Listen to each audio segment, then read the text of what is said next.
Hi guys, it's Claire Nocti. Welcome back to my channel. Today I want to take you on an experiential journey into Rohini Nakshatra by diving into the lives, arts, and works of Rohini natives and observing the shocking cosmic patterns that emerge through doing so. It is my hope that this first-hand exploration you are about to take with me, bridging the ancient and the modern, will help you to understand Rohini more, not just intellectually, but forming an intuitive and emotional connection with it as well, so that you can truly identify its influence within and around you.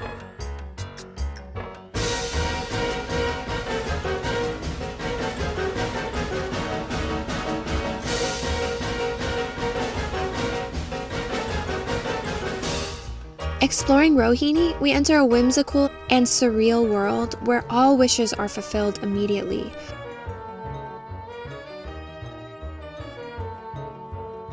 The imaginary and fantastical prove to contain more truth than the most stable scientific laws.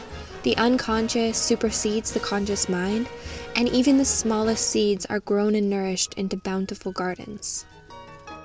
It's alive! In the name of God! Now I know what it feels like to be God!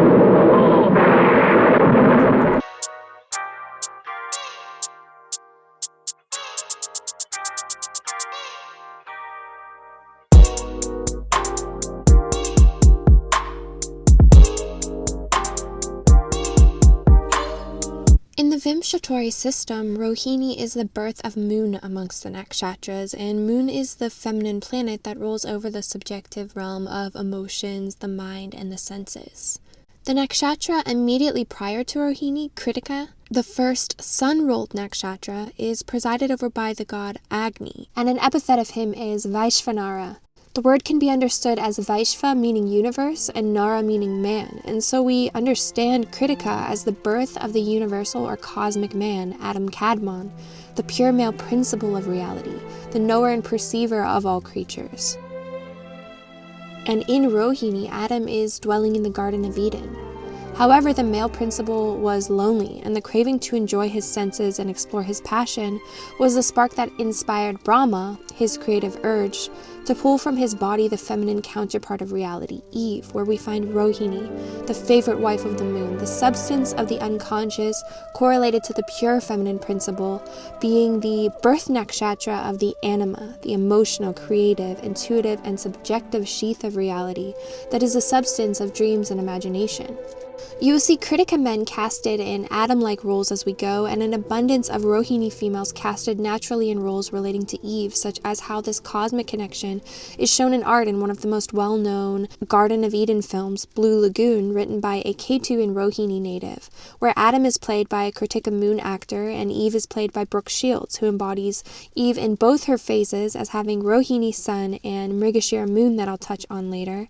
And in the remake sequel of this film, Return to the Blue Lagoon, again, Eve is played by a Rohini native, Mila Jovovich. In order to enter the realm of Rohini, the birth of Moon amongst the nakshatras, and very much the cosmic baby, we need to go back in time in terms of our development to before we had emerged rationally from the unconscious into the realm of pure imagination, to the plane we revisit in our dreams and on the astral.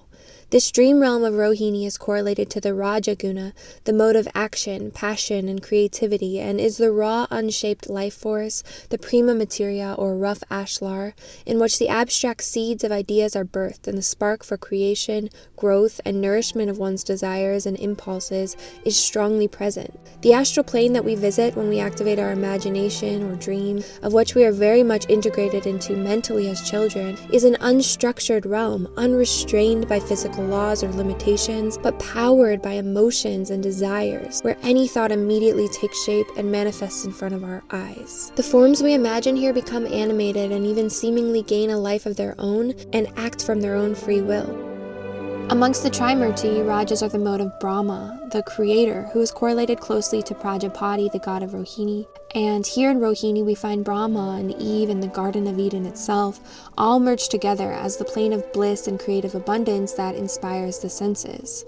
On a cosmic level in Rohini, we are stationed in the Garden of Eden and in the lunar chalice of Eve herself, the undifferentiated plane, where there's no duality, no knowledge or distinction between good and bad, beautiful and ugly, but pure subjectivity, receptivity, and immense feeling. From this state of perception, all reality is edible, all things are beautiful, and bountiful growth is unlimited. The cosmic lunar daughter, Rohini, the favorite wife of the moon, is still symbiotic with the energies of the solar cosmic father who created her, not even aware that she is naked, but lit like the full moon, blissfully reflecting his energy with no inhibition, shame, or fear, fully merged with him.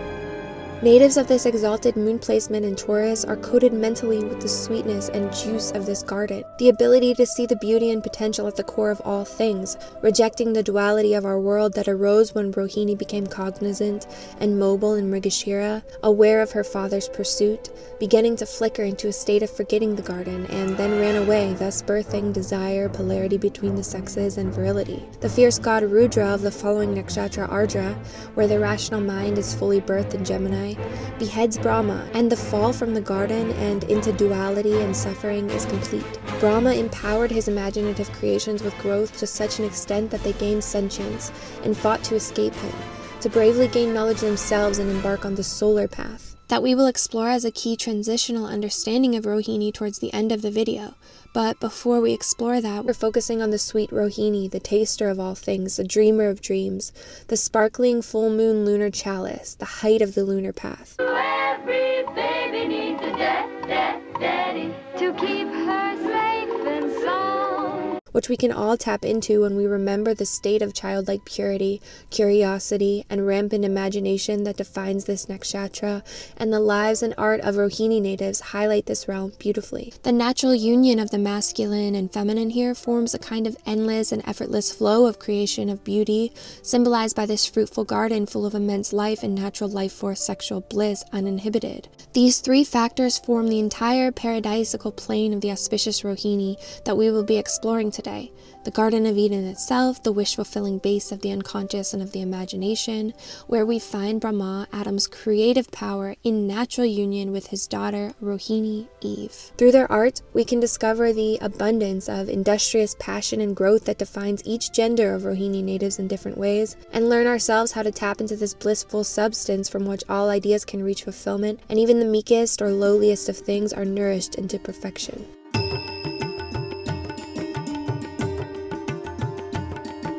So this correlation of Rohini as involving both Eve, the cosmic woman, and Brahma as the creative principle can be understood in that in the Pancharatra system, the goddess Lakshmi, whose tantric form is called Kamala or Shri, the best or most eminent, is relegated to the Brahma-like creator role. And the axis of Rohini and Jyeshta is often correlated respectively with Lakshmi, the goddess of wealth and abundance, and her impoverished and hungry sister Al-Lakshmi.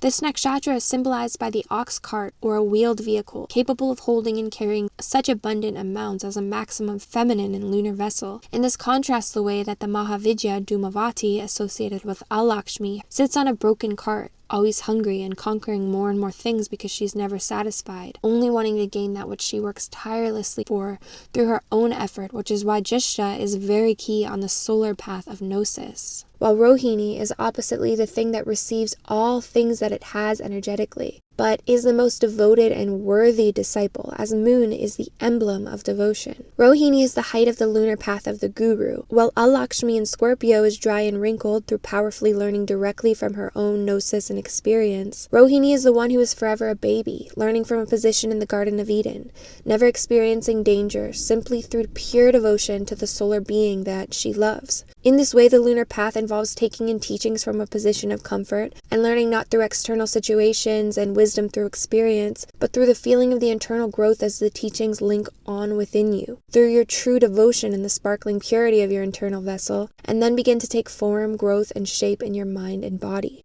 With this power of devotion, Rohini blissfully accepts whatever it is given.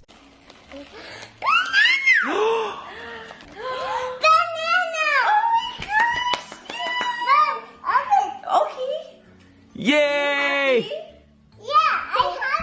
Holding it devotedly and only seeing the potential and beautiful primordial substance within it. Rohini's Rashi Lord Venus is the emblem of attachment. And here we can understand why Rohini is the favorite wife in myth, as this nakshatra is a combination of the feminine planet qualities of both lunar devotion and Venetian attachment, absorbing anything, even common or lowly, blissfully in a lunar manner, and then holding it until it becomes something rare and exotic associated with Venus.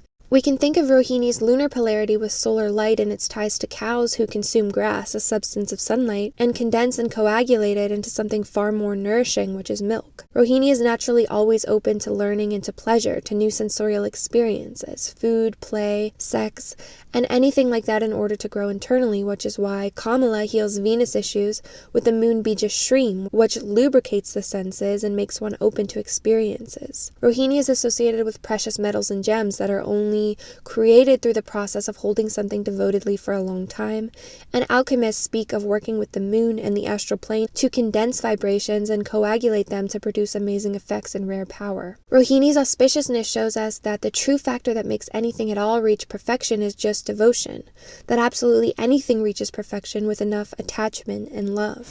In the Lakshmi Tantra, Lakshmi proclaims, like the fat that keeps a lamp burning, I lubricate the senses of living beings with my own sap of consciousness. Her name means lotus, beauty which grows from mud, and she teaches the art of Tantra, of indulging the senses in a way that is in accordance with growth. For this reason, she is the baby-like eater of all things. It's like cherry tart.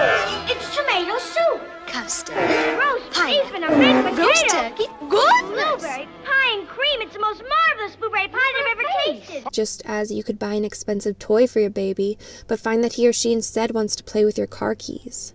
Rohini is open to all experience, finds all reality edible and full of distillable knowledge. And this is the art of Tantra, which is ruled by Venus in finding the highest spiritual truths in even the most mundane places. A mantra for Venus states its power in this way: the pure and the impure resides within all objects. Who remembers the lotus-eyed consciousness is conveyed to radiant beauty, and shows the way that Rohini's non-dual, all-embracing consciousness and sweetly coated mind allows for it to take in all things and find and reach the pinnacle of beauty at the core of each part of reality. Shri is the devoted foundational cushion upon which the king sits. This can be understood in that in the Shri Sukta, Shri Lakshmi is described as dwelling in cow dung, and she is sometimes worshipped as cow dung, the manure or fertilizer that makes Rohini the wish-fulfilling cow, whose power, Rohana Shakti, is the power of growth. She's the wet field, the juicy yoni, shown by the way liquids are poured over her from the trunk of the elephant, or the milk of the devotee.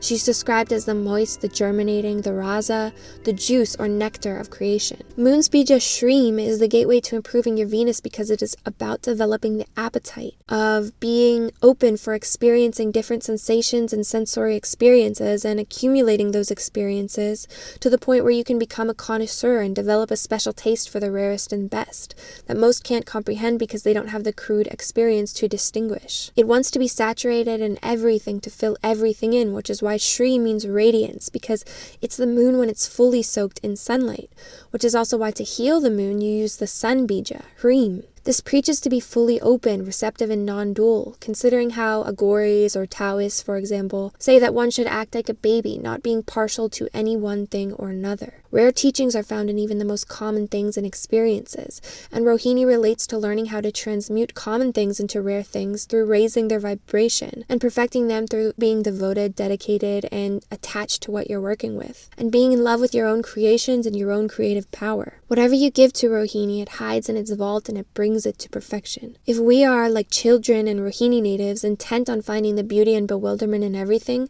the lowest and the highest, our mind and moon is open to all secret impressions and intuitions, and we are constantly fed a stream of spiritual information, provided we have the capacity to digest it. This is shown in astrological physiognomy in that Rohini, which is the natural second house of the face, and the face is also ruled amongst the planets by the moon. It grants one with an expansive and large, emphasized and memorable face, bestows shining full moon facial beauty from large and prominent features, with almond eyes, and a thick head and body that can be very sexual and developed, of course.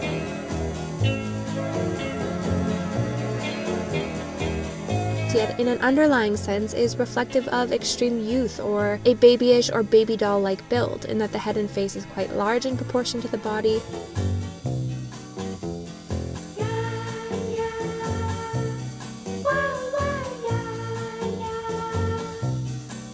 And the limbs are all very rounded and soft, without much angularity, such as possessing a slightly thicker or more square neck or joints like the wrists. Everything is kind of wide and thick and cubey.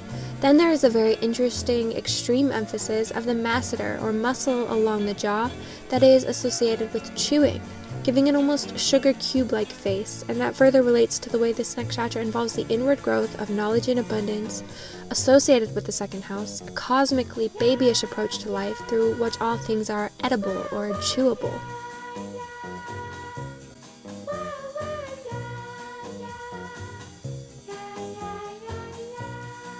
We can consider Rohini moon psychologist Sigmund Freud and how he was fascinated by studying and categorizing the stages of development, one being the oral stage that he coined, where he explained the time in a child's life when he or she derives all pleasure from the oral center, sucking, chewing, tasting things, putting everything into one's mouth, making noises and yelling, thinking about monsters and watching them eat things, and so on, and that we all experience Rohini's energy when we are young children, still working to emerge from Rohini's realm, the unconscious mind, and make sense of things. Cosmic Rohini is in a sense pre-fairy tale in terms of most stories about princes and princesses and things like that, but encompasses the world of extreme abstract imagination found in all Rohini natives, paralleled in human development with the youngest of children and babies, where they are still very symbiotic with the energies of their parents and are viewing all elements of the world, even the most mundane or plain, with overwhelming interest and curiosity, and they are also in the process of rapidly growing relating to Rohini Shakti. So, like children sitting in the safe and secure second house where you are taken care of, in symbiotic with your guardians, means one never has to dive into the scary, dark, chaotic situations of house 8. But sitting opposite the 8th house and having this strong polarity with it means Rohini minds naturally call forth gruesome but silly contemplations, the imagery of monsters and mysterious creatures, craving to learn and explore, like the way that nursery rhymes for children often sing about strangely morbid subjects. The director Tim Burton has Rohini ascendant and is known for making whimsical, macabre films set up like a stylized dream that favor the realm of emotion over that of concrete reality and give emotion a visual form. They often come from the viewpoint through the child's eyes, and like all 3 moon-ruled nakshatras, Burton favors and has said he likes to make films that show what it is like in someone's mind, or films that are a sort of dreamscape.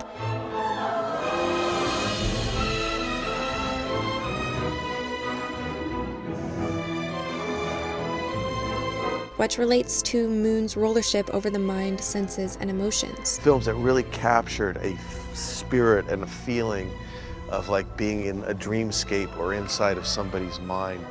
Moon-ruled nakshatras strongly favor contemplation of the subjective realm of emotion as it overlaps with and determines how we perceive and interact with external reality.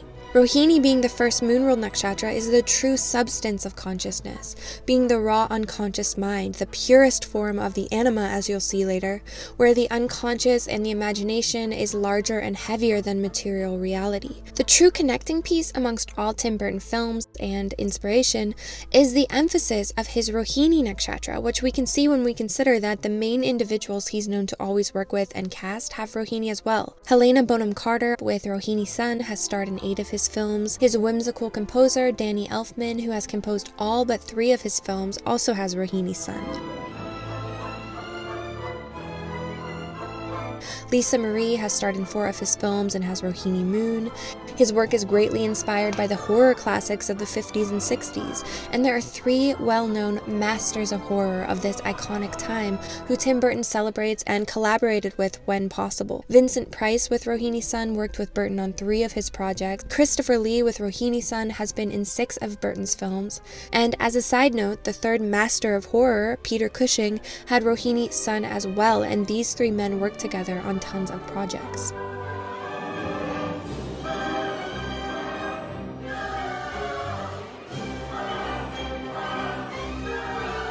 Rohini is the connecting nakshatra between all of the people in this early horror industry, relates to the way that old classic horror isn't the gruesome slashers we see today, but more so gentle things involving madness that are meant to frighten someone who is in a position of comfort and stability. The director Henry Selick, who directed Nightmare Before Christmas and James and the Giant Peach, which Burton produced and is often compared to Burton in his extremely similar aesthetic and approach, has Rohini as well. One common theme in Burton films, like the Freudian contemplations mentioned earlier, is a fixation on oral phenomenon, eating and chewing. Rohini relates to expanding one's universe through chewing one's experiences in order to grow, literally through food as well as through the development of speech capabilities. In terms of language stages, Rohini is the raw abstract power behind sounds as the building blocks of language.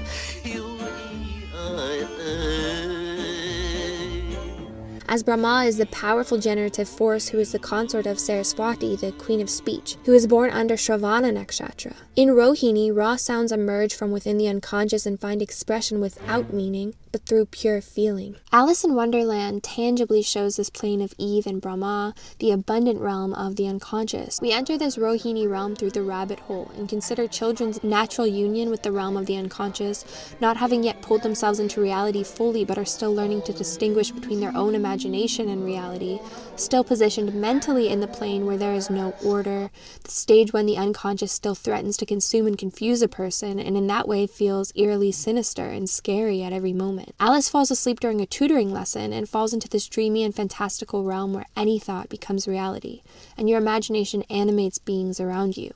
The story shows Rohini's connection to emerging language, showing the way that children's minds jump between concepts much like one's dreams or mental associations do, where there are crossed and confused symbols. In Rohini, cosmically, we are considering the shape and feelings of sounds themselves rather than understanding the meanings fully, like babies experimenting with reality through making oohs, ahs, and coos.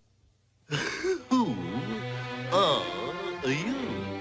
There's a tendency to mix symbols and words, such as how, in Wonderland, we see butterflying on toast like butterfly wings, as a play on how her dreaming mind interpreted the word butterflies, or how she created the person the Mad Hatter based on the phrase mad as a hatter. In a world of my own, all the flowers would have very extra special powers. Rohini, as a devoted force of growth, begins to immediately grow anything that it encounters or impressions that it receives with a spark of imagination, even before it understands the practical and material meaning or purpose of that which it is perceiving in reality. Relating to the oral stage of development here, the scholar Karina Garland notes how in this story, the world is expressed via representations of food and appetite, naming Alice's frequent desire for consumption of both food and words, her curious appetites. Rohini relates to the power of the wrathful, sexually unpredictable, and emotional id, a part of Freud's personality theory, the instinctive and primitive part of the personality. This is why Rahu, the most cerebral and rational part of a person, which is separated from their instinct and prone to error, is exalted here in Rohini, where it is highly immersed in symbolic understanding and pure instinct and emotion, but the intuitive and animalistic Ketu is debilitated here. Rahu is also exalted here in the sense that Rahu tends to relate to over-rationalized wording, and Rohini natives try to pull words back into their unmanifest nature, relating to sounds and symbols rather than complexity. Freud was one of the first psychologists to really give this realm of imagination and dreams any credit or thought, and he especially saw the dream plane as a plane where we could see one's apparent desires. Hasta innately stands on the solid scientific and seeks to contemplate the plane of dreams. Rohini stands within the dream itself, an integration of their libido and desires overlapping with reality, favoring subjectivity and emotions. Rohini, being the symbolic realm, also ties to what I discussed in the Hasta video, being when people take religious metaphor to be literal, such as religious fundamentalists, and the flip side of this, scientists who try to disprove religion by laughing at metaphors, such as there wasn't a fish big enough to consume Jonah, but that both are greatly missing the subtlety of religious symbol. Rohini is the aspect of religion that is the abstract, subtle, symbolic vehicle for communicating higher truths. Again, why Rahu is exalted here, because the best thing to do with illusion really is immerse people into a productive paradise until they become self-realized, and that is why Rohini relates to the fantasy aspect of organized religion, the emotional part. In the beginning, God created the heaven and the earth. And the earth was formless and empty. Such as the tales of anthropomorphized forces of nature and their exploits, which have no basis in objective reality but still contain immense and almost endless depths of meaning. Falsehoods that actually hold deeper human truths than any purely true and physical things, and also serve to protect people from that which they can't understand. It also relates to the way that children are kept safer with lies. Some doors that should never be opened.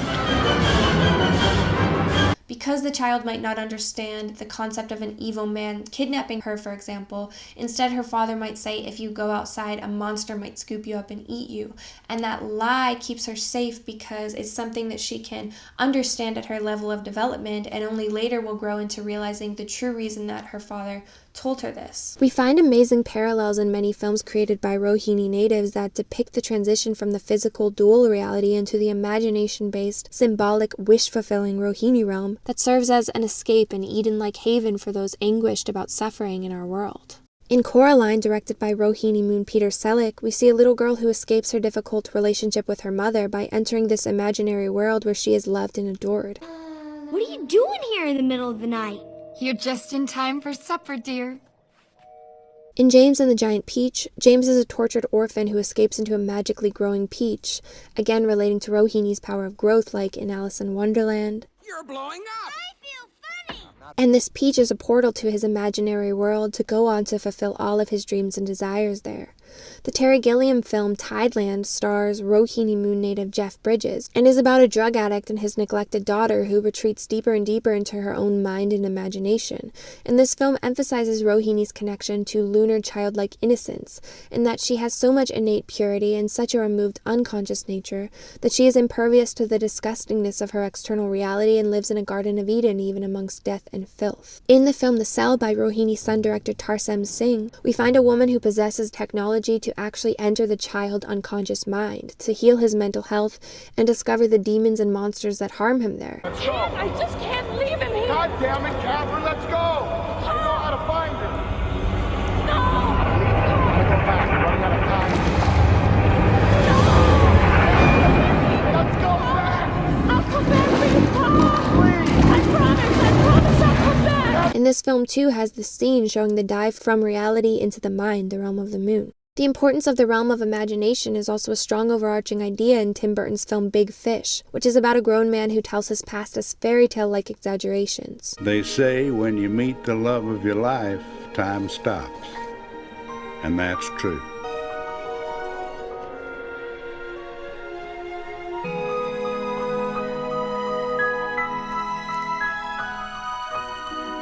What they don't tell you is that once time starts again, it moves extra fast to catch up. His grown son initially sees these tales as lies, but as the story continues, it teaches us that there is more to reality than the communication of plain facts. All the facts, none of the flavor.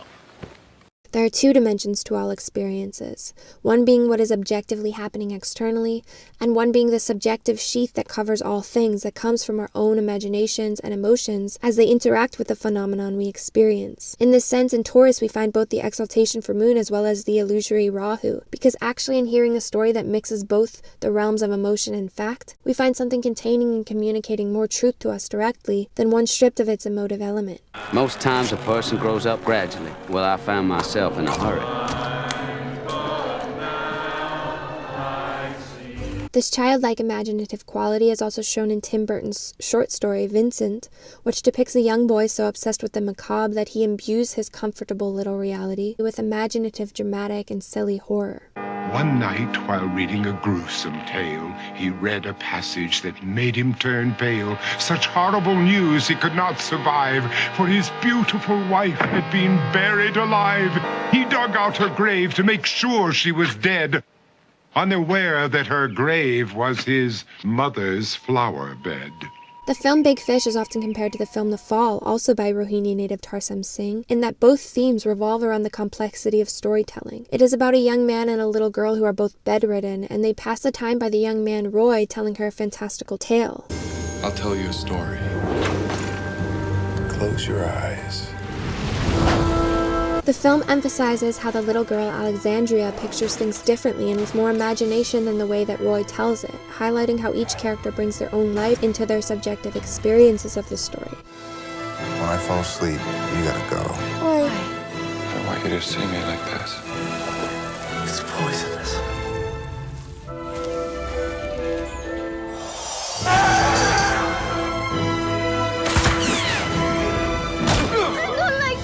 The feelings of emotions is hugely present over all experience at this stage and in this abstract realm, and in this way we find the madness involved in Rohini-type stories where characters are violently thrown around by their emotions and moods, swinging from emotional extremes in a matter of moments. Well, after all, 3 inches is such a wretched height, and I am exactly 3 inches high, and it is a very good height indeed.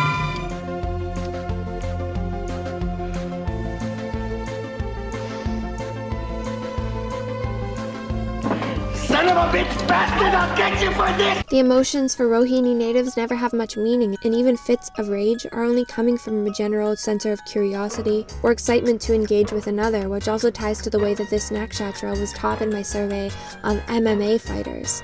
And I explained it relates to their raw joy in engaging with others energetically and having freedom of extreme types of expression or rage or tears or otherwise.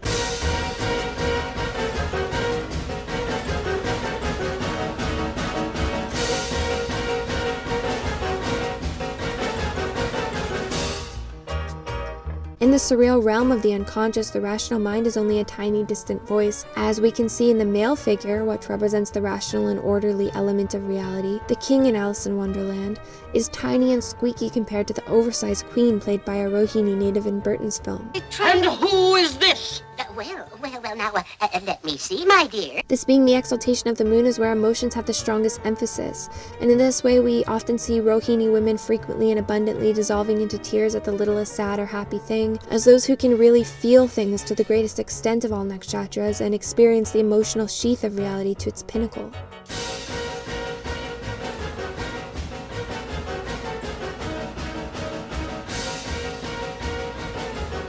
I'm a big mush. She naturally does everything that basically resonates with her feminine body, activates the heart center of others, embraces receptivity and emotion, and is shamelessly lunar, absorbent, and pleasure-seeking. We can also see this Wonderland theme paralleled in the film Annihilation by Rohini son director and writer Alex Garland, and starring Rohini ascendant Jennifer Jason Leigh, a story of an invasive anabolic Garden of Eden alien life form. The energy that this life form is spreading is called the Shimmer, and it is a magical and mysterious substance that makes things grow wildly out of control, spreading flowers abundantly, making animals grow triple their natural size, and also has the effect that anyone who enters it slowly begins to lose their minds. Most everyone's mad here. Snotted! Smokes! No one's going to smoosh you, my dear boy. You're 6 feet long now. Similarly, the film Big Fish includes the description of a secret town found deep in the forest called Spectre, which is like a Garden of Eden where no one wears shoes and all people are happy all the time. The film indicates the way those who enter this garden-like town lose their minds and intellects into the soothing comforts, never leaving but becoming mentally trapped there forever through the strong temptation to stay under this blissful illusion. Roses are red, violets are blue. I love Spectre. The film Enchanted is an inverse of these ideas, about a woman from fairy tale land who falls into a portal that takes her to our dualistic and terrifying universe. No other story has ever taken you Edward, we need help! to a land as strange and terrifying as ours. Oh my. I was wondering if one of you might direct me to the castle. And it stars Rohini Ascendant native Amy Adams as the princess, and Rohini Moon native James Marsden as the other person from fairy tale land that comes to our world, the prince. How does she know? Don't sing. It's okay. Let's just walk. One ordinary man will have to get them back home. We can see magical, mental rather than physical transitions into the state of the mind of the Garden of Eden in two Rohini films that are often compared. Shallow Hal starring Rohini native Gwyneth Paltrow, and I Feel Pretty starring Rohini natives Amy Schumer and Emily Ratajkowski. Both films which premises are based on a magical occurrence taking place where the individual gains Rohini eyes, or in other words, the non-dual and all-embracing consciousness that celebrates external imperfection, nourishing the potential within things. That's me. Oh my god, you see this? I'm beautiful! You're only gonna see the inner beauty. What are you doing? I am rescuing you. From what? From what? This fall, I gave him the ability to see the inner beauty. Enchanted's premise also ties to the live-action film of Barbie that is set to come out for 2020, written by both Rohini Moon natives Greta Gerwig and Noah Baumbach, which was originally set to star Amy Schumer and be about a woman who is thrown out of the Eden-like Barbie land for not being perfect enough. The film Midsummer stars Rohini Moon Florence Pugh, who has been through serious trauma and so suffers with the emotional extremes that those around her do not understand, and she goes on an anthropological trip with her boyfriend to a Swedish Swedish pig and commune. This commune seems in every way heavenly, like Spectre and Big Fish, but contains dark and sinister secrets involving the consumption of hallucinogens that cause the visitors to slowly dissolve into a kind of insanity. The Rohini native, however, energetically fits into this commune and is crowned the May Queen, chosen by the spirits there to become the one who leads for the time being. An iconic scene shows the way that the commune embraces and becomes symbiotic and amplifying of her emotions, instead of questioning or disapproving of them.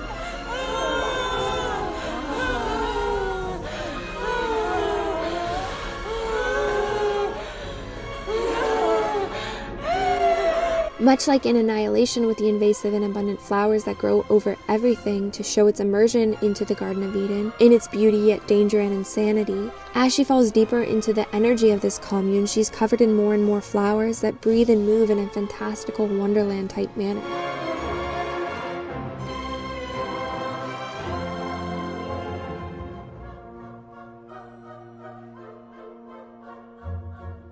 This tendency to have one learn in a Garden of Eden instead of through harsh experiences is why Rohini men often become media gurus, or people who assume a godlike position on earth in the eyes of others. Tying to Brahma contemplations coming shortly, mini paradises for people to come and devote to them, such as Rohini ascendant natives Sadhguru and Osho.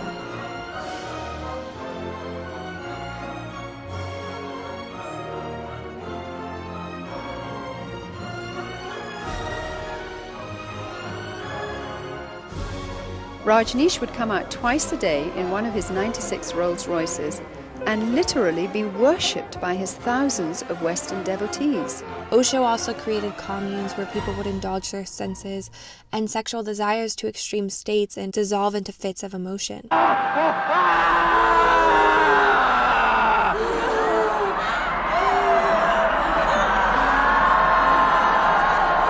This is similar to Rohini ascendant Will Smith and Rohini son Russell Brand, who both show an interest in Indian culture and both are treated often as kind of self-help gurus or motivators. So as you can see, even in the Western Rohini natives, there's a strong influence of Indian culture in their clothing, ornamentation, and the way they are involved in or treated as guru figures. Rohini individuals, even when they are not born as Hindu or Indian, tend to have a natural resonance with Indian culture due to this nakshatra relating strongly to India and being highly regarded there energetically. This is shown in the way that Rohini rules cows, and cows are the sacred animal of India, for example, and India is the main producer of guru culture, which is the lunar path. But backtracking a little, through the use of hallucinogens in the film Midsummer, this ties the character's immersion into the realm of the unconscious and insanity, losing any logical ability, like returning to the pre-operational stage of childhood. This is a further theme that ties to Rohini's quality of gaining its experiences through eating and maximizing the unconscious and emotions, and this nakshatra is highly present in the work of those who have explored the use of hallucinogens, such as mushrooms and LSD. For example, Alice in Wonderland and Willy Wonka imagery are both often referenced in psychedelic art, which ties to the way that at this cosmic stage and at the stage of babies literally, everything is so new, sensorially stimulating, and colorful, overlapped with extreme emotion and imagination that it would feel like a hallucinatory experience. In this way, Rohini natives crave, contemplate, and experience this fascinating bewilderment of the senses. The second house is one's capacity to absorb sensorial experiences and the point at which one reaches satiation, which is why it relates to longevity and the quality of food that one eats. We find the consumption of substances being what causes changes in one's reality in many of these films, especially regarding changing shape and size, tying to Rohini's power of growth, which is necessary for children at this physical stage and is the primary concern of the lunar and devotional Rohini natives at this cosmic stage. Like the developed and skillful poetry that we found in Hasta, the midpoint of moon, here in Rohini, the baby moon, we find the nursery rhyme prose that is oftentimes nonsensical but pulls on the mind and imagination. I've got another puzzle for How you. neatly spreads his claws and welcomes little fishes in with gently smiling jaws. There's no knowing where we're rowing.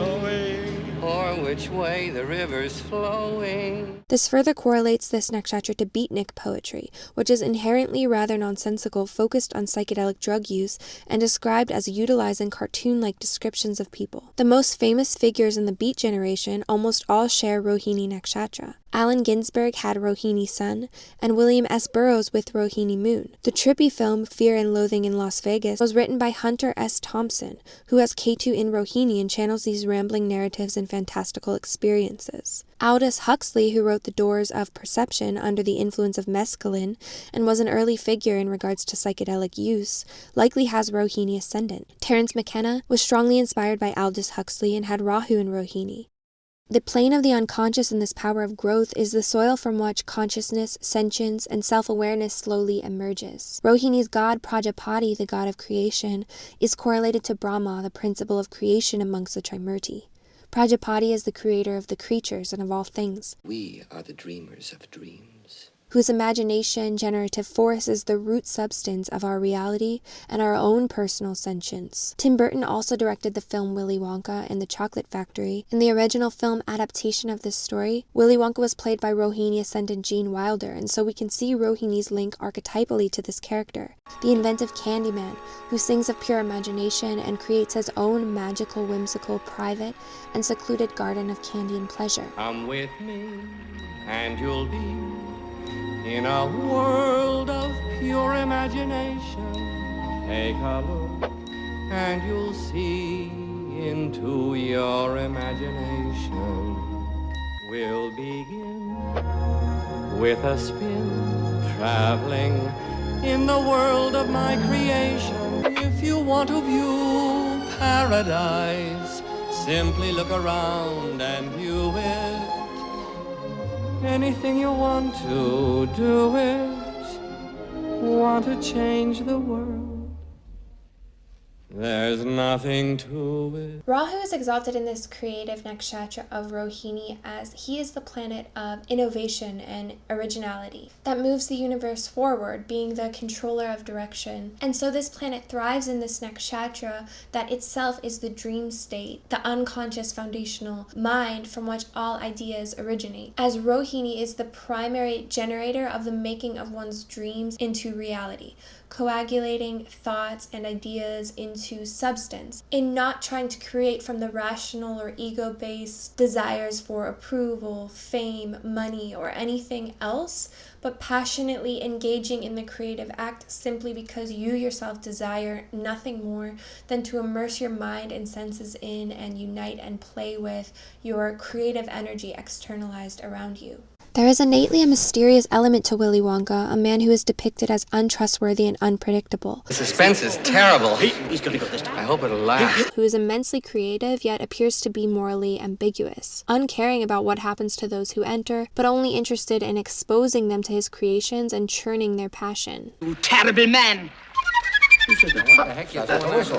Take Mrs. Gloop straight to the fudge room, but look sharp, or her little boy's liable to get poured into the boiler. No matter the hardships that befall the children who fail his tests, he neglects to display even the slightest care or interest, but is more interested in observing their free will in reaction to what he offers. My chocolate! My beautiful chocolate! Don't just stand there, do something! Help! Police! Murder! It's tomato soup. It's hot and creamy. I can actually feel it running down my throat. Stop! Don't! Look at me. I'm going to be the first person in the world to be sent by television. Hey, get away from that thing! Stop! Don't! Come back! This is a natural quality to Brahma, the creative force that is morally ambiguous. Because he is the pure generative force from which anything good or bad grows, he doesn't emphasize people's moralistic notions of reality, but creates from pure passion and curiosity, not caring whether people misuse his creations or not, whether they benefit from them or fail from them, and not necessarily even caring if his creations are functional, sensical, or necessary. Try some more. The strawberries taste like strawberries. The snozberries taste like snozberries. Snozberries? Who ever heard of a snozberry? Willy Wonka's abundance, when revealed to the children, functions only as a desirable material to bring out the children's innate qualities when faced with temptation. He gives them all these opportunities, all this access to endless beauty and sensorial pleasure, and they each demonize him for providing sensual enjoyments but with no enforced protection or control from one's reaction to them, as the force unified with the pure impulse before duality that simply lives and creates for enjoyment and gives life to any genuine spark of an idea or wish, which is misunderstood and demonized by those who have already fallen out of the garden, who have to use the application of self-denial, self-deception, restriction, and things of that quality due to blockages, impurities, and inhibitions on their flow of life force. All the children, except for Charlie, show all of these complex and sinister internal natures and their own inner impurity that they bring, that makes them unable to enjoy what he would abundantly give them. All the children are eliminated except for Charlie, who was pure and wasn't corrupted by the promise of the golden ticket or tempted to sell the secrets to Wonka's competitor. Charlie wins not only infinite chocolate but the whole candy factory as a disciple of Wonka. That's why I decided a long time ago that I had to find a child. A very honest, loving child to whom I can tell all my most precious candy-making secrets. And that's why you sent out the golden tickets. That's right. So the factory's yours, Charlie. You can move in immediately. Don't forget what happened to the man who suddenly got everything he always wanted. What happened? He lived happily ever after. Rohini relates to this lunar magnetic path resonant with many women and all children, where if you are internally pure in this way, you can get the infinite supply of pleasure.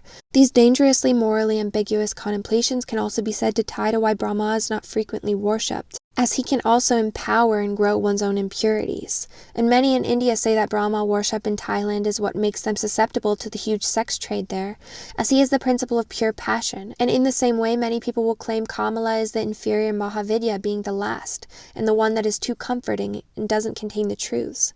But actually she is Shri, the highest thing, but requires that a person is pure and non-dual, and is honest about what they find beautiful.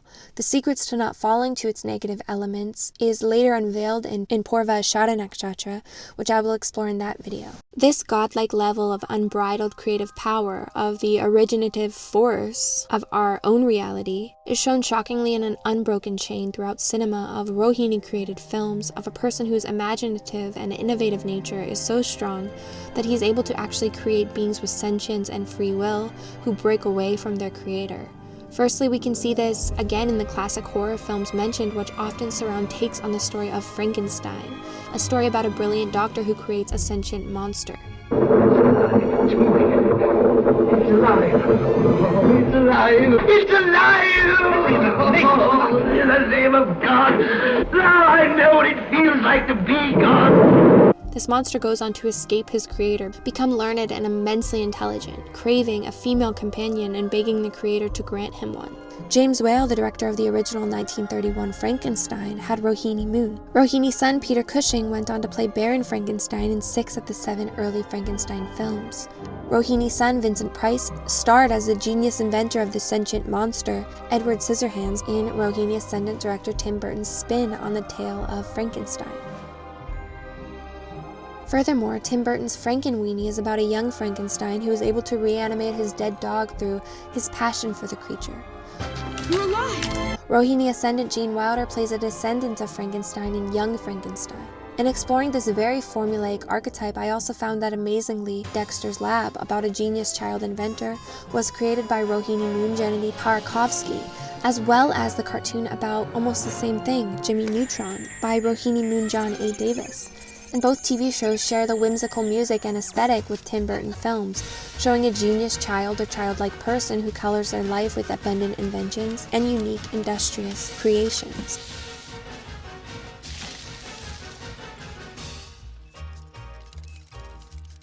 I noted shockingly similar themes surprisingly between Willy Wonka and the film directed and written by Rohini's son Alex Garland, Ex Machina, which also has strong Garden of Eden and Adam and Eve themes. In this film, a genius inventor secluded to his research lab deep in the forest is developing female AIs. He holds a competition much like that in Willy Wonka for the golden ticket to randomly select an individual to gain access to this private and secluded home and see what he's been working on. You want to see something cool? A young man named Caleb wins, and upon meeting this genius inventor Nathan, he is told that what he will do is perform a Turing test on the AI. Do you know what the Turing test is? It's when a human interacts with a computer. And if the human doesn't know they're interacting with a computer, the test is passed. And what does a pass tell us? That the computer has artificial intelligence. Are you building an AI? You're going to be the human component in the Turing test. The fascinating thing is that the creator of this test, Alan Turing, had Rohini ascendant.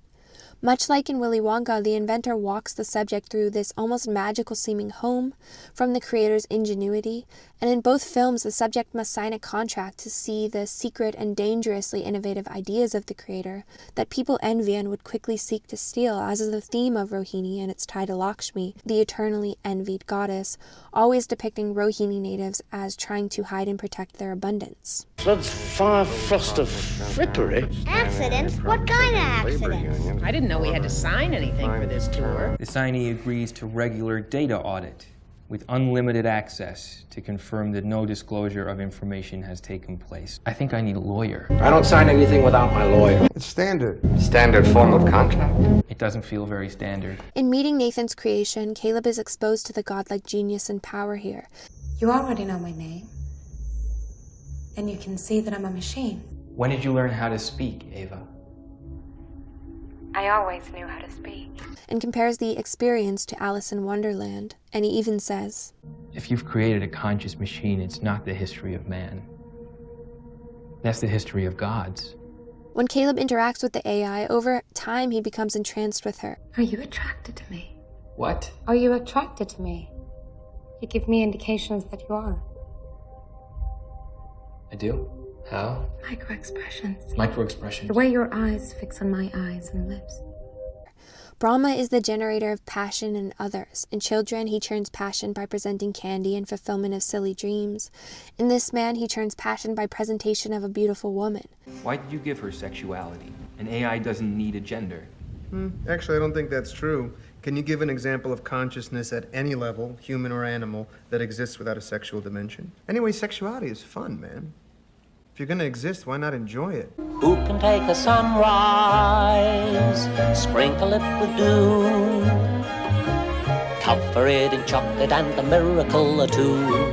The Candyman. The Candyman can.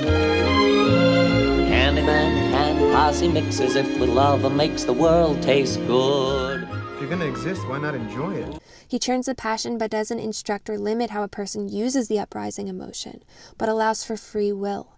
The innate quality of passion and application of the senses that Kamala teaches is not good or bad, but a tool that must be wielded carefully, and Rohini art teaches the danger of endlessly generated passion in the hands of most individuals who dwell in duality and impurity. Caleb simultaneously becomes enchanted by Nathan's creation, while also amassing feelings of jealousy and inferiority in comparison to the creative power he is encountering, craving godlike knowledge and power for himself. He discovers that Nathan's motivation for creating the AIs has been, in addition to a desire to experience a type of prestige bestowed only on God. You know, I wrote down that other line you came up with, the one about how if I've invented a machine with consciousness, I'm not a man, I'm God. I don't think that's exactly... I just thought, fuck, man, that is so good when we get to tell the story, you know? I turned to Caleb, and he looked up at me and he said, "You're not a man, you're God." Now I know what it feels like to be God.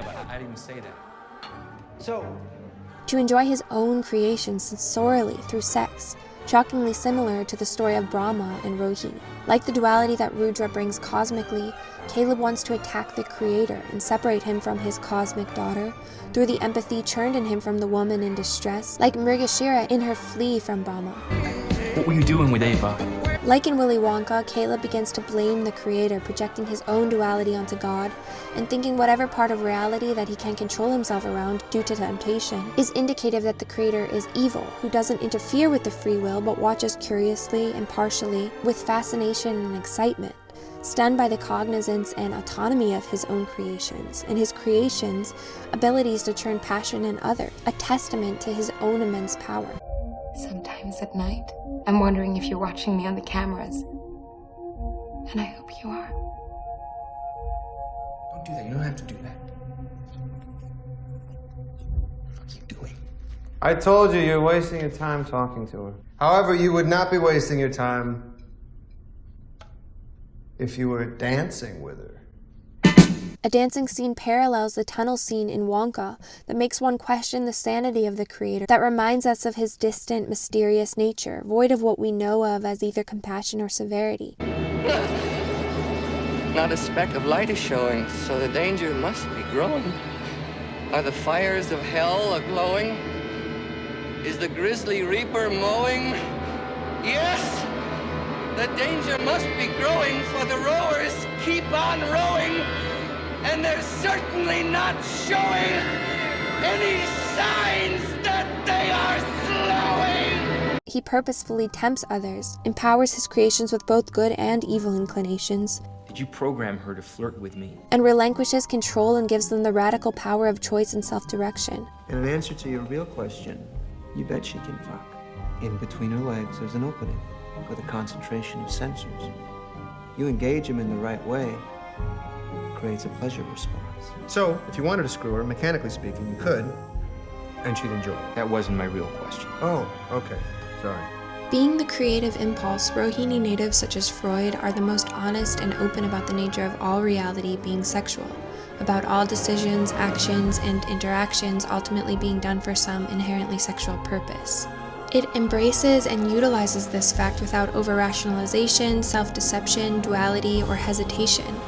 His application of the Turing test was more advanced than Caleb had imagined. He didn't want Caleb's lowly opinion on whether Ava had passed, but instead Nathan orchestrated the whole scenario to confirm the free will and power of his creations and the free will of human response to them. Caleb shows the doubt of Ardra and the fall from the nursery of religion and the non-virile lunar path, in that he begins questioning this man he initially admired, realizing Nathan's amoral nature, which is the raw substance of our universe, in which there is no true comfort to conform to one's dualistic notions of what is good or bad, fair or unfair, just or unjust. Only some who are enslaved to illusion and some who are fighting to break from this illusion and attain divine knowledge for themselves. Story after story, Rohini shows us that there is only self-responsibility after the fall from the garden. Go back to your room.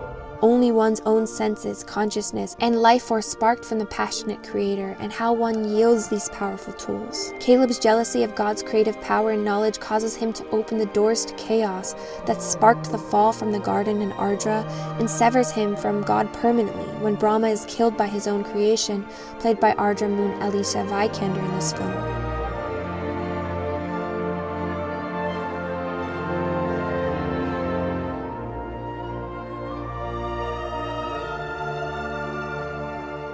This whole story, even in that Nathan himself is a mortal human attaining godlike power, as well as Caleb's hunger to move towards the same thing, relates to the Nietzschean death of God as a reaction to the Enlightenment, the ever-growing creative power of humans through technology, and the emergence of autonomy from our circumstances that supports individualistic ideologies, annihilating the lunar dependence of God or gurus present in Rohini, and holding a core of only personal responsibility to attain divine knowledge and journey to enlightenment. Ketu and Rohini Nietzsche emphasized the notion that death of God would give way to something new in human history, the idea of absolute freedom. This begins to show the Promethean influence of the serpent of Ardra as the bringer of human knowledge of good and evil, and how the creator's sentient creations always fight for this autonomy.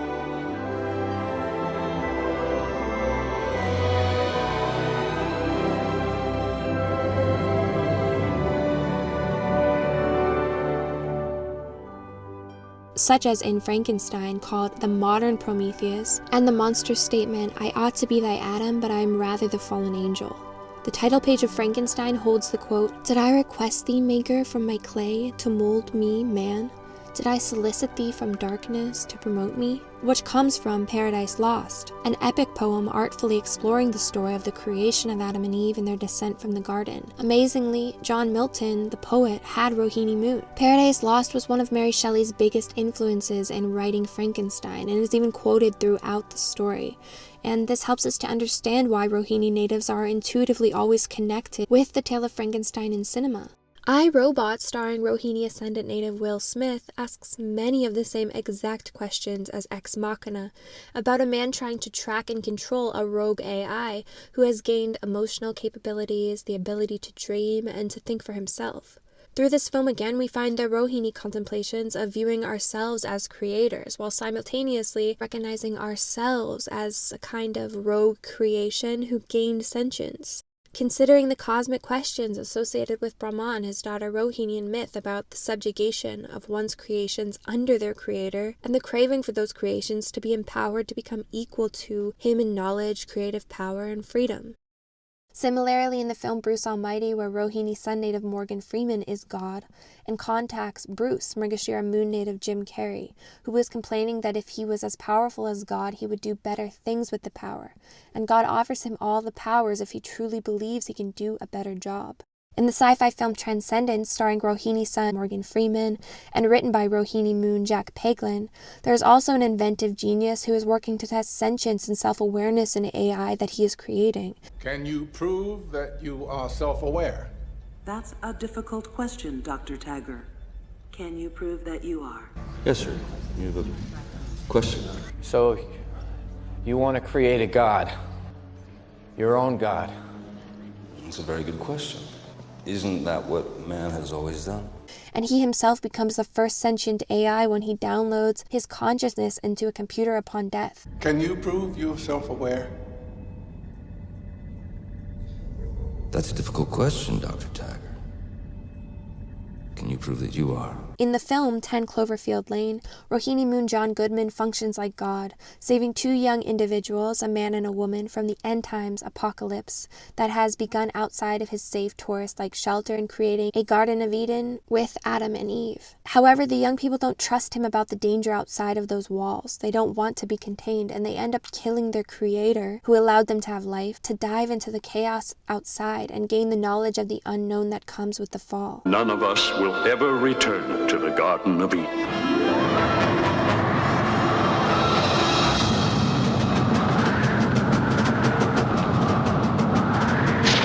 We can also see this in the short film called USS Callister in the series Black Mirror, directed by Rohini moon native Charlie Brooker, the whole series which often deals abundantly with these themes of sentience and AI. The episode USS Callister is about a man who developed technology to take samples of DNA from people in his life and make sentient copies of them in a computer program that he enters and then has total control over them. A woman that he is attracted to, for example, he places there under his control, becoming God of this universe he creates, and inspiring the need for these beings he's created to kill him so that they themselves can live. God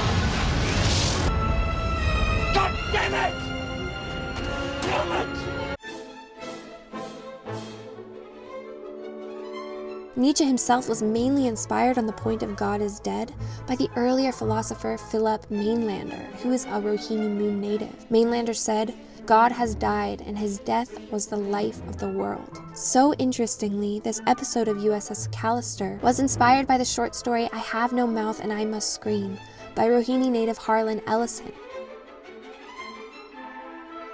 As I discussed in my Swati video, Swati is the principle of Hreem or Maya that entraps a person into many universes under illusions. I explained that Swati relates to the cosmic egg, the bubble, created by Brahma and Saraswati, in which we are trapped. So as you can see, Swati is the bubble of the universe created, such as in this one, and Brahma is the generative force through which beings are created and achieve sentience within the universe. USS Callister emphasizes that Rohini's urge to create is rooted in the passion to enjoy its own senses and fulfill its own desires with its creations. The same spark that lights the passion to create is the passion to enjoy the senses with one's creations. And the feminine principle of reality embodied purely in Eve and Rohini, being a result of the urge for the male principle to experience bliss. This ties to Rohini's connection to being the favorite wife or the purest lunar vessel or clean mirror of a person's desires manifested before their eyes. Rohini natives, both men and women, are interested in the toy aspect of sexuality, of either having a sexual toy or embodying one, and the active partner building the perfect passive partner who embodies illusion as the one who enjoys being perceived. I'm going to explore this now in terms of men creating the perfect woman or favorite wife. But first, it's important to note that older Rohini women often also mature into the act of not embodying the sexual toy, but having a toy-like younger partner and being unapologetic about their enjoyment of younger men. As you can see in this article, which mentions just 3 beautiful women in Hollywood in their 40s who are dating or dated dated younger men, and all 3 that she mentions amazingly have Rohini Moon. So now in terms of men creating a toy-like woman, we see this in that Nathan actually based Ava off of Caleb's porn history. Did you design Ava's face based on my pornography profile? Oh, shit, dude. Hey, if a search engine's good for anything, right? And built the perfect wife to churn passion in Caleb, which is so interesting also in that Caleb is played by Critica Sun and Moon actor Domhnall Gleeson, further correlating this to the story of Adam and Eve. So in analyzing the scene of this discussion, I noticed a comment that explained that Ex Machina seemed to subvert a trope that you may not have heard of, but if I call it to mind, you'll definitely have a space in your mind where you've realized it, and it is called Born Sexy Yesterday. This trope was really well outlined by the channel Pop Culture Detective. The basic premise is that within sci-fi and fantasy films, a female character is portrayed as very naive in the normal world of the protagonist, yet sexually available by being in a mature, attractive body. Immediately upon clicking this video, the first 2 women shown were Rohini Moon, which I'll explore after I go over what the trope is. Some quotes from the video that immediately call to mind the story of Eve and her ignorance but bliss in the garden, a fully grown woman created from Adam's rib, or the beautiful creation of Rohini as Brahma's daughter that he wished to unite with, were that this archetype represents the mind of a child in the body of a full-grown woman. Oh, I'm so sorry. Oh, I forgot about the auto wash. Jules Verne is my favorite. Do you know Jules Verne? Sure. What's he like? Would you like to know how old I am? Sure. I'm 1. 1 what? 1 year or 1 day? 1. Women who are deliberately written to be completely unaware of their own sex appeal as a fantasy for men. Because now I'm going to take you in my arms and kiss you. Hey, wait a minute! What happened? I kind of lost track. I don't know. Well, this is terrible. There's nothing I can say. So maybe it'd be better if you would just go. Why? You're being silly. Films that include at least one scene where the woman disrobes in front of men, and because she is so naive, doesn't understand the implications of this action. Oh, good morning, Robert.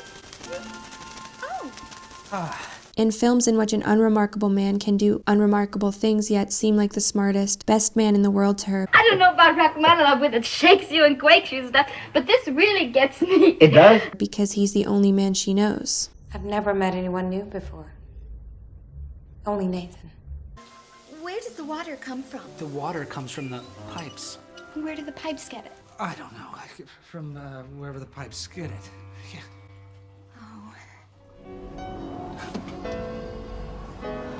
You okay?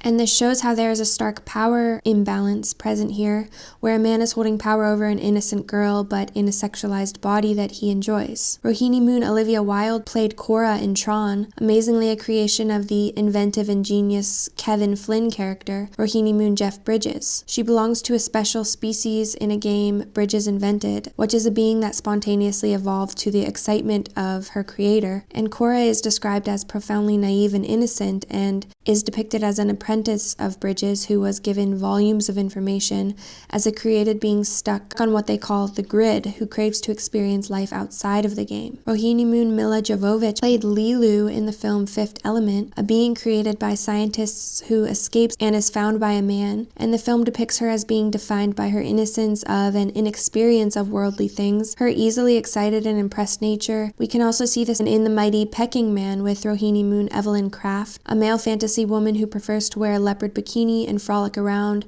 due to not really knowing anything different. We can even see this trope in The Flipped Gender, where Rohini Moon Jeff Bridges plays an alien in a man's body who doesn't understand the world, and a woman helps him to learn and acclimate to it in the film Starman. You said you watched me. You said you knew the rules. I do know the rules. Oh, well, for your information, pal, that was a yellow light back there. I watched you very carefully. Red light, stop. Green light, go. Yellow light, go. Very fast.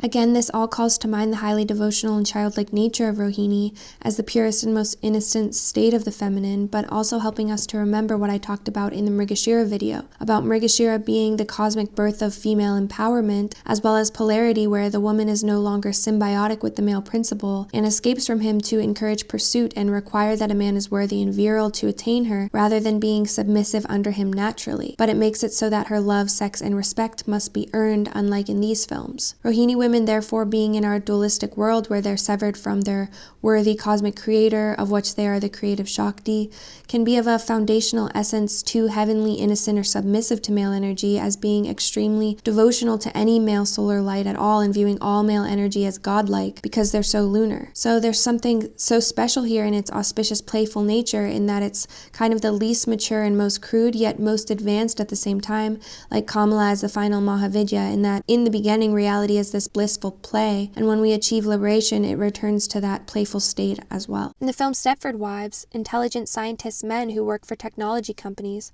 turn their wives into cyborgs who function as ideal women, abundantly enjoying cultivating beauty, keeping a home, and having sex. And this was originally written by a Rohini moon writer and made by a Rohini sun director. First, we take a gloomy, dissatisfied woman. Then, in a very private experience between husband and wife, he gently places her in our female improvement system. We locate her brain. We insert a few nanochips. Finally, we enhance her to fit the ideal Stepford wife specifications. Just in the way that it was said that Kamala was created from the austerities of Prajapati. This ties to the way that Rohini natives themselves are eagerly passive individuals who are built by the solar individuals they devote to. Rohini functioning as the abundant and juicy raw material craving to be sculpted and shaped. But also shows the sinister element of this in relation to a lack of female cosmic power of choice. Brahma connects Rohini unceasingly with this use of the power of sexuality and its ability to inspire passion, using it to cause reactions in others. Because it's the pure Raja Guna embodied and the sexual sheath, they don't care what inspires your passion, they'll give you whatever you want and just enjoy that it churns you. Anything you want to do it. Caleb, what's your type? Of girl? No, of salad dressing. Yeah, of girl. Whatever type you're into. Whether you like men or women, objective beauty, a fetish, anything. And it finds the beauty in everything because Rohini is Venus mixed with primary moon, lunar energies that are undiscriminatory.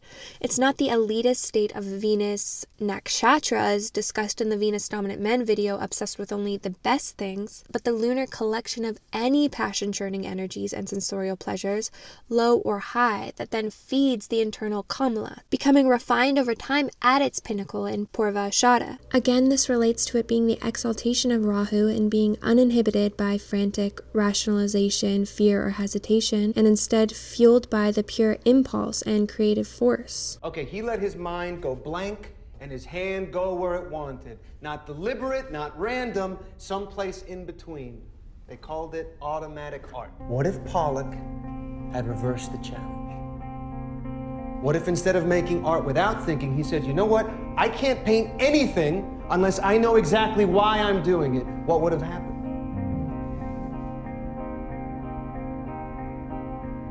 He never would have made a single mark. Yes, you see, there's my guy, there's my buddy who thinks before he opens his mouth. He never would have made a single mark. The challenge is not to act automatically. It's to find an action that is not automatic, from painting to breathing to talking to fucking to falling in love. Rohini relates too to the sex sells element of reality and the encouragement of sex and uniting the genders shamelessly without any moral inhibitions, like the creator in the Garden of Eden. Like, here's a naked man and here's a naked woman. Isn't this nice? Don't you want to do stuff together, enjoy each other? An AI doesn't need a gender. She could have been a gray box. Actually, I don't think that's true. Can you give an example of consciousness at any level, human or animal, that exists without a sexual dimension? What imperative does a gray box have to interact with another gray box? Can consciousness exist without interaction? And this passion of encouraging sex can be understood in Rohini's traditional desire, which is the desire to bring sexual union. The spark through which Prajapati created creatures. Glanced upon his creation, Rohini, and said, I desire that she approach me and that we unite. And so Rohini is the everlasting force of this desire animating its natives.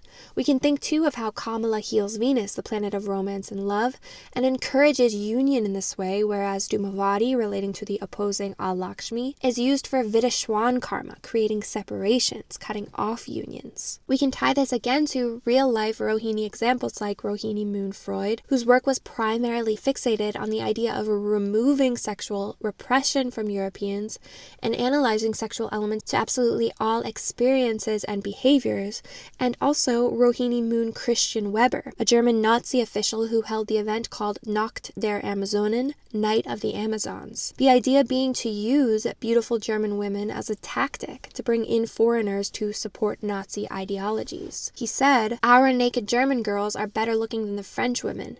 His conclusion for the Night of the Amazons was, all we have to do is take off the clothes of the girls right here at home, put them in the spotlight, and men with money to spend will forsake Paris for Munich. One final note to add on to this is the way this passion-inspiring archetype is also found in those behind the scenes of the porn industry, those actually orchestrating sexualized people on camera and filming sexual acts to excite and entice others. We can see this in the archetypal porn director role played by Rohini Ascendant Burt Reynolds in Boogie Nights, and this film also being directed by a Rohini Ascendant native.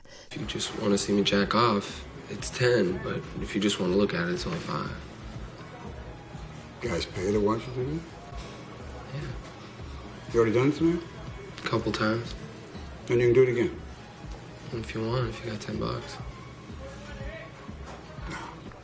You gotta get the people in the theater, you know, you need the big dicks, the big tits. Through searching a listing of top porn directors of all time, immediately we can see Rohini's presence here, in that out of the top 8, 50% had Rohini primary placements. So a different exploration of the same sci-fi born sexy yesterday trope is also that the childlike nature of Rohini also ties to this nakshatra's archetypal association with the Lolita or concubine archetype, or the young and playful woman. But with Rohini, it really doesn't have to literally mean young women, but women throughout their whole adult life that possess sweet, babyish, and childlike qualities. This day is bananas, B-A-N-A-N-A-S. Functioning like Gopala, for example, a baby form of Krishna, where baby deities are like muses that are opposite when someone is looking for something to protect them.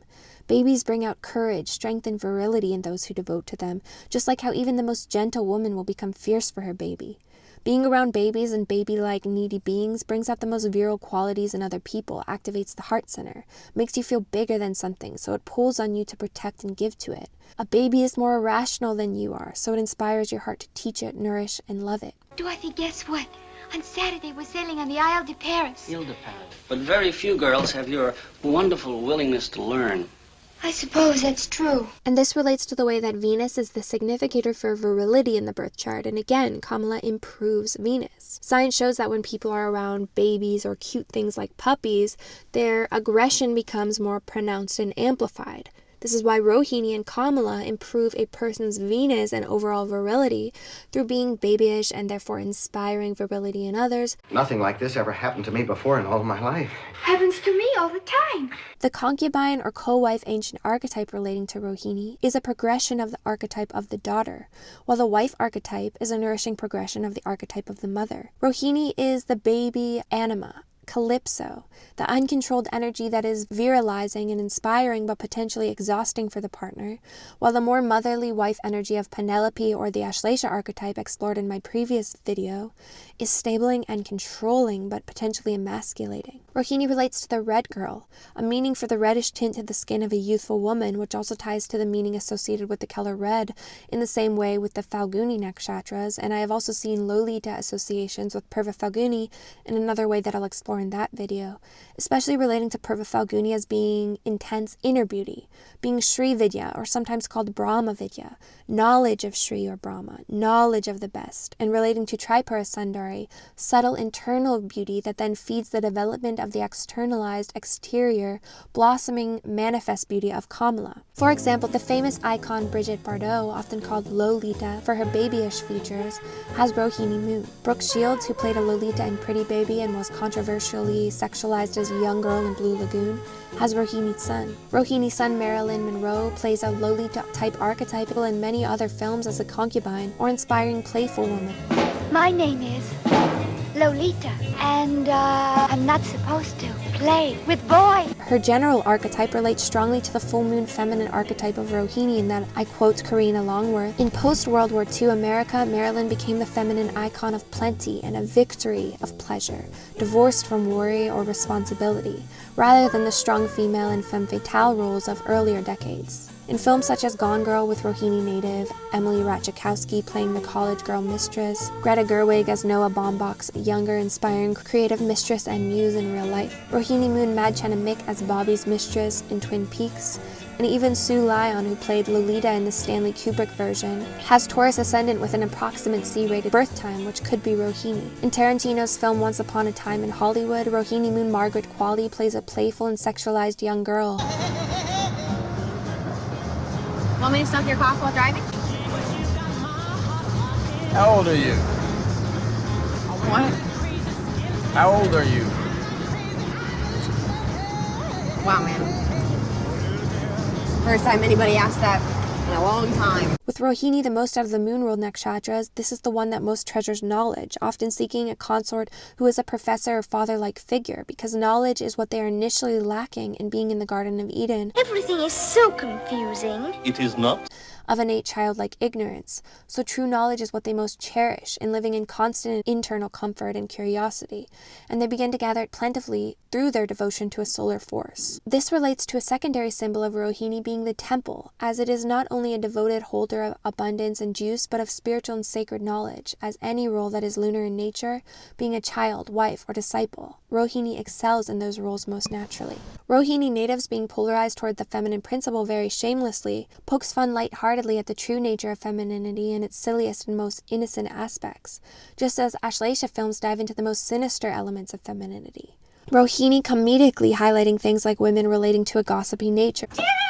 Kelly! Oh my god, I have so much to tell you! Really? Yes, Tom Cruise and Katie Holmes, they had a baby and they named it Surrey. And then Brad Pitt and Angelina Jolie. Emotional ups and downs. I manage my department, and I've been doing that for several years now. Your department's just you, right?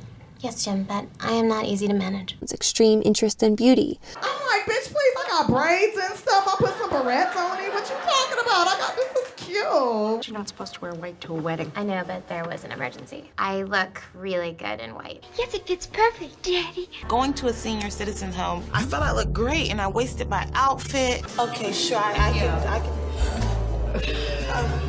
Tendency towards fantasy. What's your number? That's really clever. And for this reason, we can find Rohini natives as top female comedians that write material that women can relate to, such as Rohini Moon and Sun native Amy Schumer, Rohini Ascendant native Mindy Kaling, Rohini Moon Kristen Wiig, Rohini Moon Olivia Wilde's directorial debut being a female comedy, as well as Marilyn Monroe's silly comedic and babyish female behavior in films like Some Like It Hot and Gentlemen Prefer Blondes. The character Emma, played by Rohini Moon Gwyneth Paltrow, also highlights the silliness of the most innocent aspects of female behavior. Rohini women are also many of the forces behind body acceptance movements, celebrating all types of beauty, and Rohini sheds light on the movement's higher purpose. Essentially, Rahu, because it's the planet that causes a person to be dualistic when it is functioning negatively, is what makes a person blame others for their problems. Rohini individuals naturally always talk about how they are imperfect at their present level, but love and accept that they aren't perfect, and even laugh at it and find joy from it. This is the only way to avoid being dualistic, and why Rohini is the exaltation of Rahu, because this removes duality, removing the tendency to blame others for one's own weaknesses or try to conceal your flaws from yourself and others egoically. It is understood here that if one just loves themselves for their present capability, they have the internal juice and pleasure to just be content with that and slowly work on themselves until they become better. This ability to engage in comedy about women, actually accentuating and exaggerating the silliness of women and of the feminine ego, also relates to Rohini having a largely developed animus through so naturally and effortlessly devoting to male energy, because the animus is essentially Rahu, the head or rational mind, just as Carl Jung stated that the anima is found in the lower body, like Ketu. But the animus for a woman is her building the cerebral and rational center relating to Rahu, the head. This is why the woman's path involves developing an animus male rational voice outside of the dark mystery of herself and emphasizes Rahu. Rohini relates to the depictions of the Venetian Aphrodite as having a beard, the most manly man in a woman's body, because you are always your inverse. If you're something very babyish, feminine, goopy externally and you fully embrace it, you attract the opposite and absorb the most truly masculine qualities through devotion and interaction with your solar consort. Rohini women and other moon-ruled women will have the internal feminine voice that coos the same illusions and egoic soothing that all women have, but the difference is that they also have an extremely loud internal voice of their male animus that rationally laughs at, puts down, notices, and lovingly makes fun of the babyish feminine nature, almost like a father is within her own head. So, like how Rohini has a developed animus, she herself really embodies the rawest state of the male anima, being baby-like, representing the peak of all things irrational, emotional, and unconscious, as we saw in the earlier examples. So the sun's rays are nice, but only the coolest and most receptive and lunar people like Rohini can really handle the heat of the most virile individuals. But standing in the moonlight for all people is easier. That is related to when women or lunar beings teach someone, when a person can bask in the moonlight of a person who has received sunlight and then digests it and reflects it outward in a cooling, pure way. The moonlight rather than the sunlight speaks to the emotions and relates to the exoteric religious symbolism I mentioned earlier. The moon communicates the sun's truths with a soothing subtlety, inspiring imagination and intuition. When one churns milk, they get butter. When the ocean of milk is churned, treasures emerge. And when the yoni is churned through the gratification of the feminine that produces soma, so too flow all the bountiful promises of Mahalakshmi. This is the core of the lunar path. My heart belongs to Daddy. The lunar path ends here after Rohini because it reaches its pinnacle near the beginning, in the state of the cosmic baby who is open and pure, while the opposite nakshatra of Jyeshta embodies all the key qualities of the solar path of learning through one's experiences. The journey of cultivating the soul for anyone on the solar path requires exiting this garden now and severing from God the Creator, waking up to the duality we must face in order to gain true experiential knowledge and gnosis for ourselves.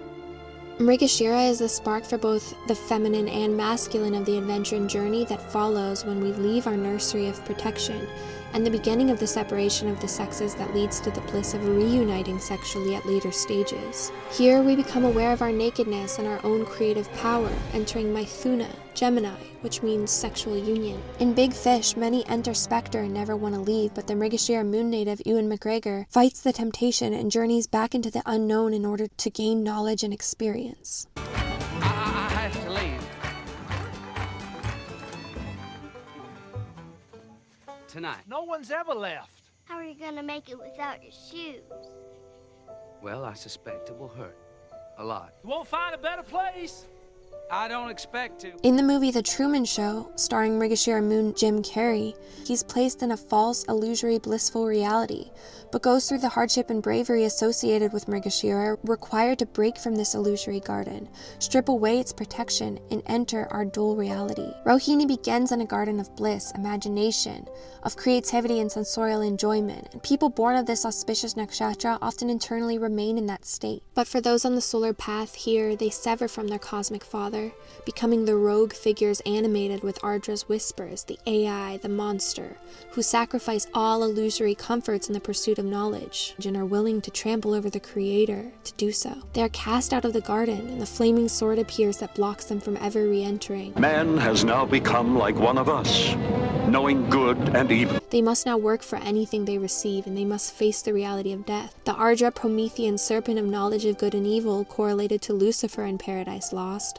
is demonized because many wish to have stayed under God's control forever and the ignorance of being under him.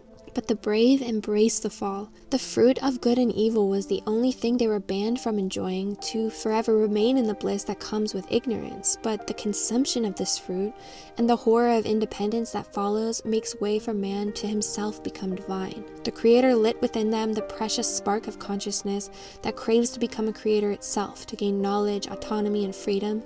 And to do so, one must be willing to open doors into duality, discord, and chaos. To master the universe and become a master of oneself and face the terror of abandonment by one's creator. Rohini is the initial substance, the prima materia, that is then perfected, the philosopher's stone or the cornerstone of the temple the builders initially rejected. It is the id, or unconscious libido, that is carefully carved, shaped, and sculpted to become perfect, the rough ashlar of the Freemasons presented to the new initiates, which is why Rahu is exalted here, because our rational mind and projection of energy should be fixated on diving into and sculpting this unconscious and its potential. Gradually, as the lunar chalice of the body is perfectly aligned and oriented towards the sunlight, one becomes a radiant full moon, reflecting their own inner light on the solar path or the light of their consort on the lunar path, until a person has no unconscious aspect to themselves and has illuminated all of their darkness. They are fully conscious of all of their sexual and unconscious motivations and desires, and by extension have full control over their dream life as well. This is the creation of the soul, relating to our journey to building a soul and gaining true full sentience. "Where is God gone?" he called out. "I mean to tell you, we have killed him, you and I. We are all his murderers. But how have we done it? How were we able to drink up the sea? Who gave us the sponge to wipe away the whole horizon? What did we do when we loosened this earth from its sun? Whither does it now move? Whither do we move? Away from all suns? Do we not dash on unceasingly, backwards, sideways, forwards, in all directions? Is there still an above and below? Do we not stray as through infinite nothingness? Do we not smell the divine putrefaction? For even gods putrefy. God is dead. God remains dead. And we have killed him. How shall we console ourselves, the most murderous of all murderers? The holiest and the mightiest that the world has hitherto possessed has bled to death under our knife. Who will wipe the blood from us? With what water could we cleanse ourselves? What lustrums, what sacred games shall we have to devise? Is not the magnitude of this deed too great for us? Shall we not ourselves have to become gods merely to seem worthy of it? There never was a greater event, and on account of it, all who are born after us belong to a higher history than any history hitherto.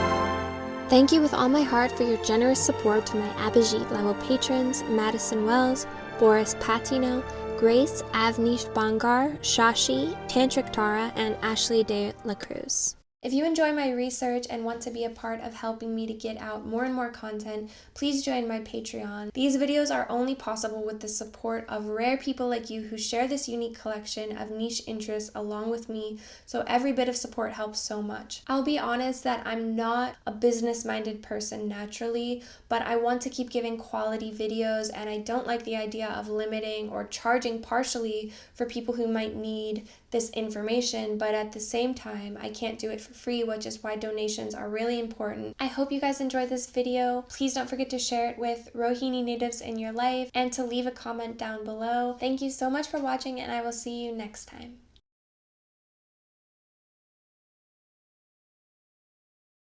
Jim's no gentleman. Anyway, there's no secrets between me and Jim. Oh, he spent months deciding whether to wake you up. He couldn't stop talking about you.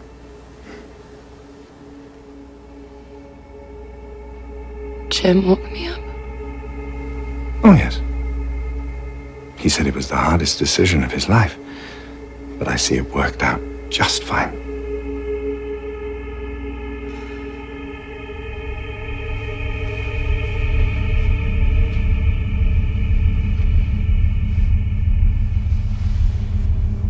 What?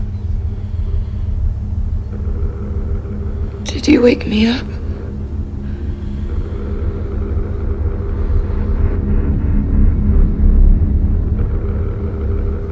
Yes, I woke you up.